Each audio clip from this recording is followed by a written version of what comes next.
Welcome to our Books Summary channel, Explore Books. Today, we will get a summary of another new book. The Crip'S Mission. The section titled The Crip'S Mission in India Wins Freedom, an autobiographical narrative by Abul Kalam Azad, covers the Crip'S Mission of 1942, which was an attempt by the British government to find a solution to the growing demand for Indian independence. The Crip'S Mission was led by Sir Stafford Cripps, a British politician who was sent to India by the British government to negotiate with Indian leaders. The mission proposed the establishment of an Indian dominion with the power to decide its own future, including the ability to opt out of the British Empire. Azad, who was a prominent leader of the Indian National Congress at the time, was initially optimistic about the Crip'S mission and saw it as an opportunity for Congress to negotiate with the British government for India's independence. However, he soon became disillusioned with the mission when it became clear that the British government was not sincere in its efforts to grant India independence. Azad,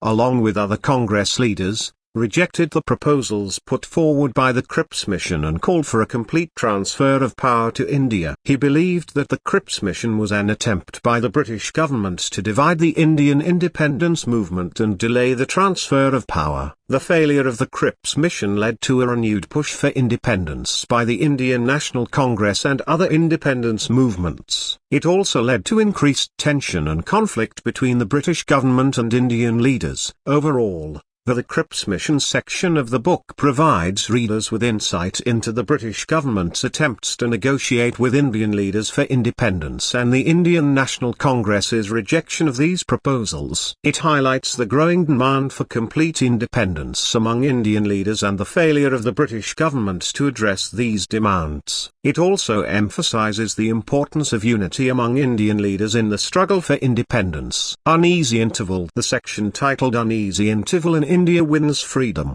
an autobiographical narrative by Abul Kalam Azad, covers the period from 1942 to 1946, which was marked by intense political activity and conflict between the British government and the Indian National Congress. During this period, Congress launched the Quit India movement, which called for the immediate withdrawal of British colonial rule from India. The movement was met with violent repression from the British government, leading to the arrest of many Congress leaders, including Azad. The period was also marked by the Second World War, which had a significant impact on India. The British government demanded full support from India in the war effort, which led to food shortages and economic hardship. The Congress criticized the government for neglecting India's interests and prioritizing the war effort. The Uneasy Interval also saw the emergence of new political forces in India, such as the Muslim League, which demanded the creation of a separate Muslim state, and the Communist Party of India,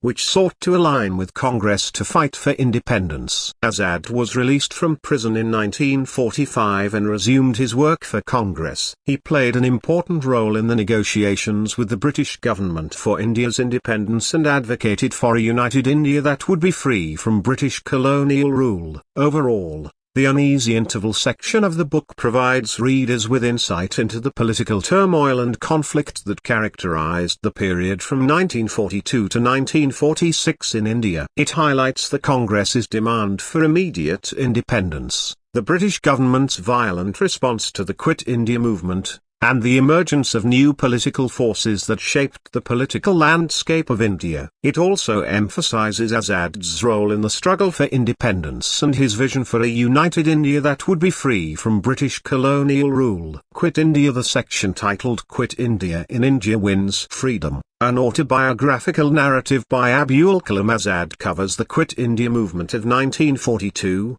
which was a mass civil disobedience movement launched by the Indian National Congress against British colonial rule in India. The movement was led by Mahatma Gandhi, who called for the immediate withdrawal of British colonial rule from India. The Congress demanded that the British government transfer power to Indian hands and declared that India would not support the British war effort unless India was granted independence. The Quit India movement was met with violent repression from the British government, which arrested many Congress leaders, including Azad. The government also used force to suppress the movement, leading to violence and clashes between protesters and the police. Azad, who was a prominent Congress leader at the time, played an active role in the Quit India movement. He believed that the movement was necessary to push for India's independence and advocated for a peaceful, non-violent approach to civil disobedience. Despite the government's efforts to suppress the movement, the Quit India movement had a profound impact on the Indian independence movement. It demonstrated the strength of Indian nationalism and the desire of the Indian people for independence. The Quit India movement also highlighted the divisions within the Indian independence movement. While Congress demanded immediate independence,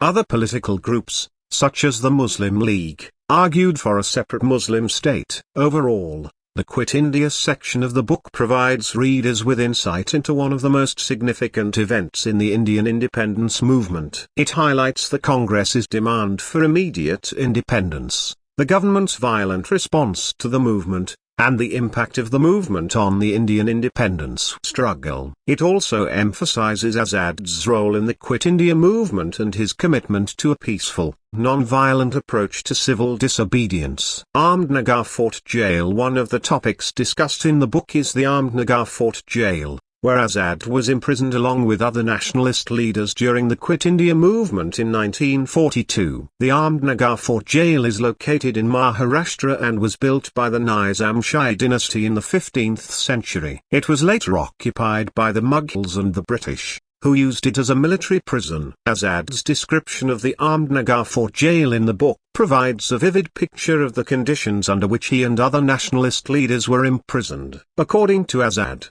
the jail was a damp, dark, and cramped place, where the prisoners were subjected to harsh treatment and poor living conditions. Azad describes how the prisoners were kept in small, damp cells, with no ventilation or natural light. They were given poor quality food, and their medical needs were neglected. Azad writes that the jail was infested with rats, and the prisoners had to be constantly on guard against these pests. Despite the difficult conditions, Azad and other nationalist leaders continued to work toward India's independence. They held secret meetings in their cells, wrote letters to each other, and devised plans for the future of the independence movement. Azad's account of the Armed Nagar Fort Jail provides insight into the sacrifices made by Indian nationalists during the struggle for independence. The harsh conditions of the jail did not dampen their spirits or weaken their resolve to achieve freedom for their country. It is a testament to their determination and courage in the face of adversity. In conclusion, the topic of the Armed Nagar Fort Jail in India Wins Freedom, an autobiographical narrative by Abul Kalam Azad, provides a glimpse into the conditions under which Indian nationalist leaders were imprisoned during the Quit India movement. Despite the harsh treatment and poor living conditions, these leaders remained committed to their cause and continued to work toward India's independence. The Simla Conference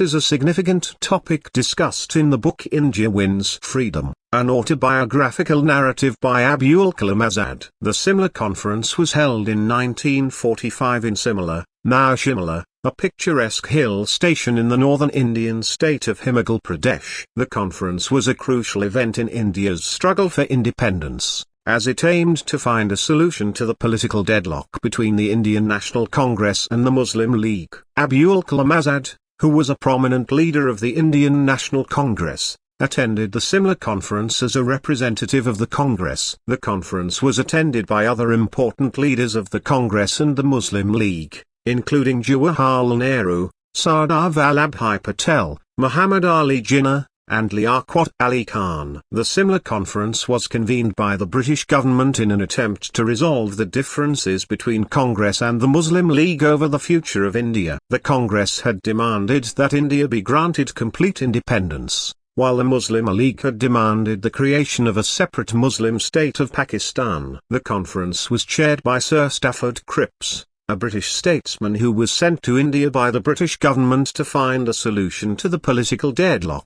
Cripps presented a plan that proposed the formation of a provisional government at the centre, with the Congress and the Muslim League each nominating a certain number of members. However, Congress rejected the plan, as it did not provide for a complete transfer of power to Indian hands. The Muslim League also rejected the plan, as it did not meet their demand for the creation of Pakistan. Despite the failure of the Simla Conference to find a solution to the political deadlock, It played a significant role in the lead-up to India's independence. The conference highlighted the deep differences between the Congress and the Muslim League and brought the issue of India's independence to the forefront of the political agenda. In conclusion, the Simla Conference was an important event in India's struggle for independence, as it aimed to find a solution to the political deadlock between the Indian National Congress and the Muslim League. While the conference failed to achieve its objective, it highlighted the deep differences between the two parties and brought the issue of India's independence to the forefront of the political agenda. Thank you for visiting our channel, Explore Books. We hope you found the summary informative and helpful. Please subscribe to our channel and hit the bell icon for more updates. Happy reading!